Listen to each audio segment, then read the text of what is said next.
Hello everyone and welcome to episode 19 of the SATO Briefing series. Now I realize it's been a long time since I've done another one of these videos. If I was looking back on the records here, it says May of 2023 was the last time I updated did an update video on any of the things that we're working on. I had planned on having one uploaded in November, but that didn't really work out. Life happens, as they say. But there's still a lot of stuff in the works. So as you can see in front of me here, I have one of the projects that I'm currently working on, and as most people probably know, if you follow any of the projects that I do, that I usually have more than one concurrent project going on at one time, just to kind of split my interest. Because sometimes you can get burned out looking at the same aircraft over and over, looking at little tedious details and things like that. So I kind of like to change up my focus and kind of jump back and forth between projects. Is it the most efficient way of doing things? Probably not, but it keeps me focused from just kind of abandoning things, half done. So what we have here, if you're familiar with the update package that I released not that long ago, I released an updated version of the AT-802s, the Air Tractor 802 variant firefighting versions, and I had a lot of requests while I was doing those to actually do the AG version, since there was never any AG version ever released of the 802, and that's kind of the second most notable configuration that the 802s are in, is their AG configuration, which is kind of, I think, what most people probably know them for. And so in that whole process, I decided to look at it, and then with talking with a few other people, I decided to just kind of try my hand at doing the AG version, since I already had them basically in for editing body parts and things like that on the airframe. So with these, I managed to add the spray equipment. Let's try and zoom in a little bit here so you can kind of see some of the stuff that I've added to the 802s. Now, with the firefighting versions, these are slightly different. Not by much. The PBR stuff that I've been learning how to do, I've kind of applied to this new version. So it's a little bit better looking, I think, in terms of that. But we get to the agricultural spraying part. So as you can see, I have the spray bars and the supports installed. I have the different hopper system for the ag versions. I've got the sprayer power unit here, and some other tiny details, like they call this it's called an auto flagman, and basically this is a tool to mark for the pilots to mark areas while they're flying around. It releases a streamer of sorts, like a tissue paper streamer, to either mark spray location spots, where to drop at, and things like that. A lot of the ag 802s and even the firefighting versions also have smoke generators in them that they can also use to use for location marking and also for judging wind direction and wind drift before dropping in an area. So a lot of this cosmetic stuff is for obviously just changing how they look, adding the external features for the spray versions. So what will end up happening with these is that we'll have the single seat and the twin seat version with the spray equipment on that one as well. And I also plan on doing a seed spreader version, which won't have the spray bars, and instead down here we'll have an attachment that does seed spreading, which they do in for some operations. It'll actually plant seeds that way. So the other things that I've done with this is I'll be adding some other cosmetic changes. I still have to do the interior changes, interior model changes for the stuff that I've added to the wings, like the flagman and things like that. There'll be some additional lighting for these on the wings and a few other small things. I've also changed the performance for these because these aren't as powerful as the versions used in firefighting, but they're very similar. Um, so these do about 150 to 160 knots apparently across the ground, so which is still pretty fast. But that performance adjustment's been made to these, and I think they won't need a whole lot more tweaking in that department. So that's kind of where I am with these. The bigger project that I'm working on, if you've been following along on the Facebook page and on our Discord, development Discord page, I've been doing a lot of work on the Sikorsky S-61. And let me go ahead and break away for a second, and we'll bring that up so I can show you kind of where we're at with that.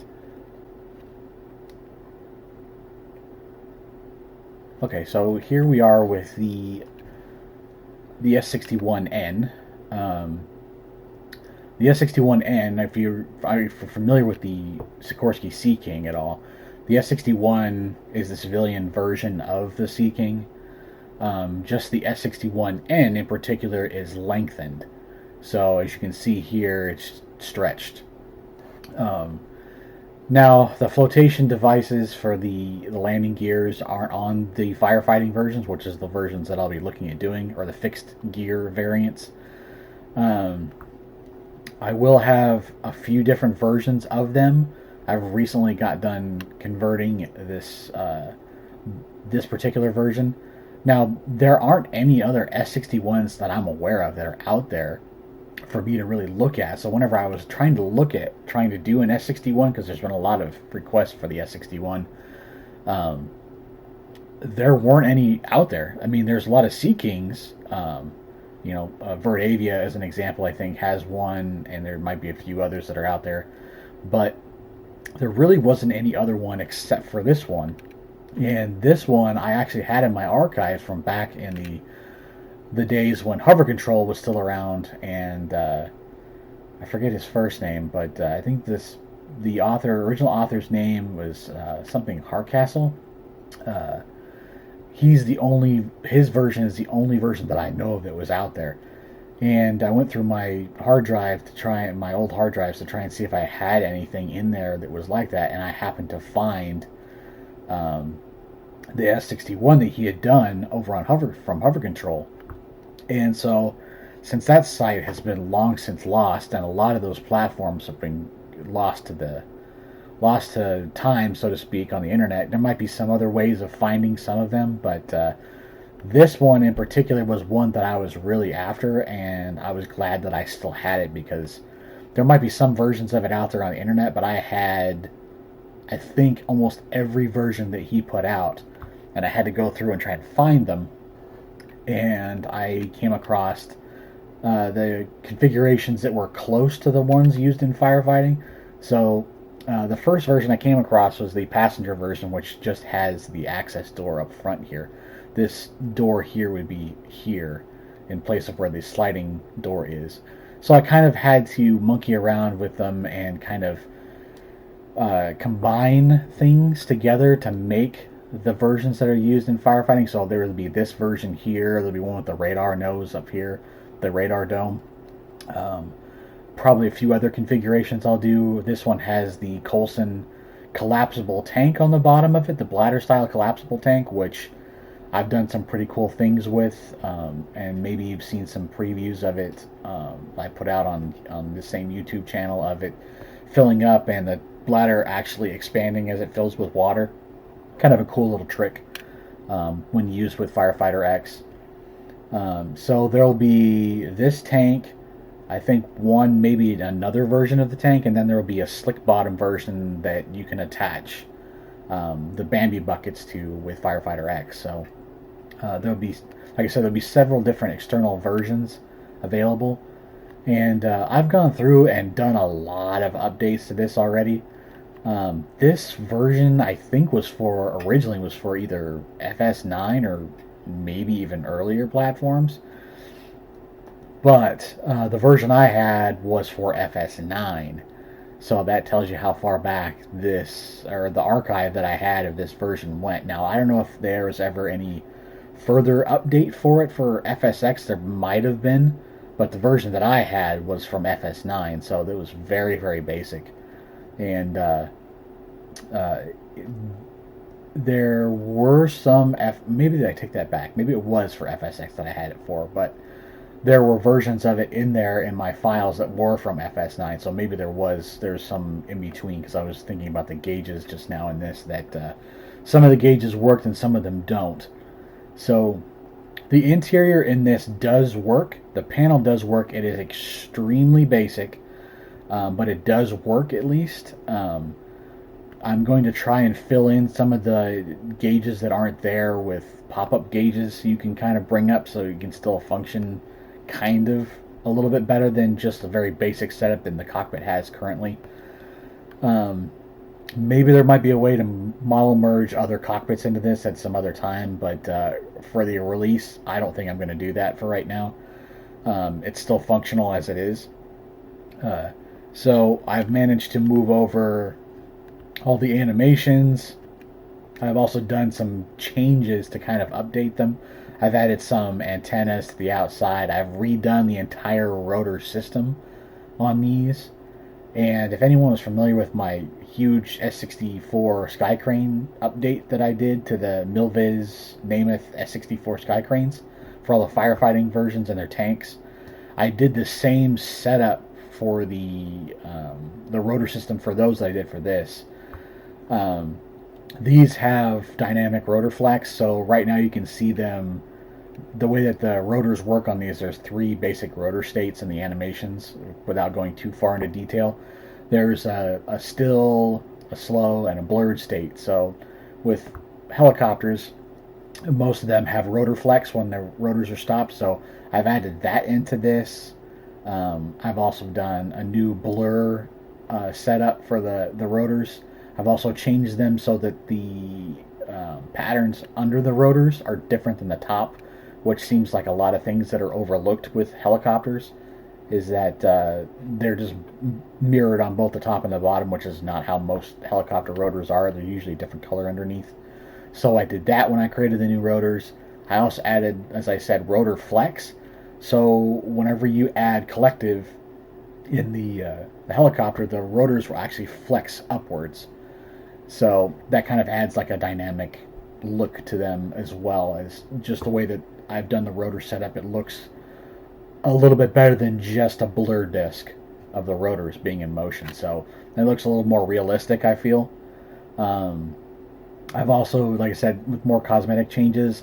The original version, I felt that the gear, the landing gear, the wheels in particular, were too small.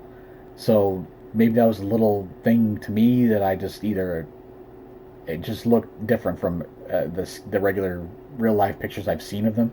The gear and the landing gear and the wheels looked bigger on these, so I changed that with these, changed the contact points. I've also added my wigwag lights, the pulse lights up front for these. I've also moved the animations over, and as you can see here, the animations work for both the sliding door and the main crew door here. So the other version of this that I have, it's just this access door that opens, and then the other side has cargo pod doors. Um, I don't know if that's going to be used yet, but I may just release it even if it's not a firefighting version. I may release it with it just anyway, just because not everyone may not want just the firefighting versions. So that's kind of where we're at with these for right now, but I've done a lot. I've added PBR to these, as you can probably tell. I've also done bump mapping, and kind of, like I said, I kind of spruced them up a little bit and brought them kind of up to a P3D version 4 kind of standard, if you will, that I've been doing with a lot of these lately. So they're not just the same old flat looking helicopters that they came with. They weren't just, it's not just, oh, yay, I converted everything over to P3D. I've kind of am trying to use all of the things that are available in P3D to try and spruce up some of these older models to kind of hopefully keep them around for longer. So hopefully with these, they'll be able to be successfully used in P3D version 4, 5, and 6. So that's my goal with these. And that kind of goes back to some of the things that I posted on our Facebook page just before the turn of the 2024 started, and a post I posted early or late last night, I can't remember which, that what platforms do we develop for? And I before didn't really specify outright what platforms we develop for, and right now, if you look at our Facebook page, our banner says P3D and Microsoft Flight Simulator, and that's basically it. So, and to specify that even further, just to kind of go into more detail, the things we have in development are that are freeware, which is pretty much what we're doing and what I'm updating everyone on right now. All the freeware development currently is in P3D only. So any of the stuff that you see posted on the Facebook page right now primarily is going to be P3D only. And that transition of doing any type of FSX type of support or development work ended in 2023. It just became too difficult to maintain trying to do a dual platform compatibility, and being that it's mostly just me that's doing these, it just made it easier. Because with FSX, there's a lot more limitations than some of the things that I'm trying to do for P3D, and all the effort that I'm trying to do is to try to bring a lot of these aircraft from FSX into P3D because they're not there, either in a payware capacity or the freeware stuff is just not, it's not over there. Either the developers have moved on, they're no longer in the industry or in the community anymore, or the resources for those are just not there anymore. So that was kind of why I've moved development primarily to P3D. So that's kind of where we are with P3D and the freeware stuff. Now, as far as Microsoft Flight Simulator goes, we do have one project in development currently that I've kind of been talking about. Jeremy, our other developer, he's spearheading all the stuff in Microsoft Flight Simulator right now. So he's working on his high fidelity S2 tracker, S2 turbo tracker, the one variant's flown by Cal Fire, not the other version flown by Conair up in Canada. Not that turbo tracker, different engine type.